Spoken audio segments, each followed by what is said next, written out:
Good morning, Business Press Maven. Happy Friday. Another day of pulling the plow, Mrs. Maven. Pulling the plow. Pulling the plow. You're a typer man. Typer man, yes. Remember that? When one of our children one time said, I want to be a hard worker man when I grow up, not like a typer man. Little twerp. Anyhow, Mrs. Maven, the news judgment of newspapers covering their own demise this past decade has always been suspect, as longtime viewers know. Hard to cover yourself. It is, Mrs. Maven, especially when you're no longer financially viable, and their coverage has been ruled by wishful thought and euphemism. And boy, did we see a prime example when the New York Times covered Warren Buffett's purchase of the Omaha World Herald, his local newspaper out there in Omaha. You know how they described him? How? They described him as Warren Buffett. Glad they got that right. They got that right. That part, I have no quibbles with that.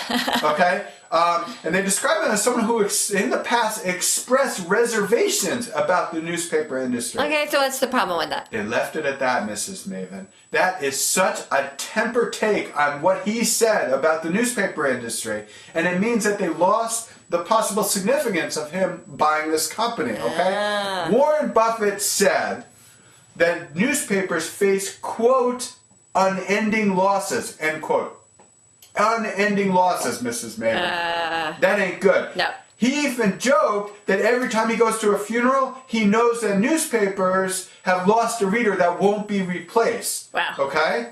The guy has some sense of humor, huh?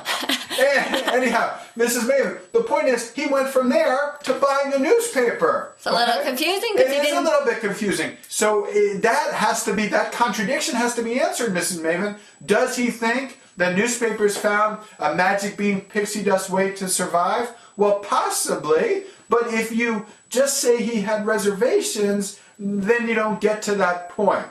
Probably more likely, he still has those not reservations, they're condemnations, Mrs. Maven. He still has that sense of that these papers are condemned, but he's doing his civic duty. But you have to get that sense of his sense of condemnation to get a sense of really what he's doing here. Any questions, Miss Maven? Did I cut you off before? Yeah. I'm sorry, what were you going to say? I don't know. But it's too bad he didn't buy the New York Times. It is too bad, indeed, Mrs. Maven. Indeed. Anyhow, viewers, if you disagree with me, and you won't, but if you do, feel free to email me at mark.fuchsstreet.com. And remember, when it comes to Berkshire, they just don't get it.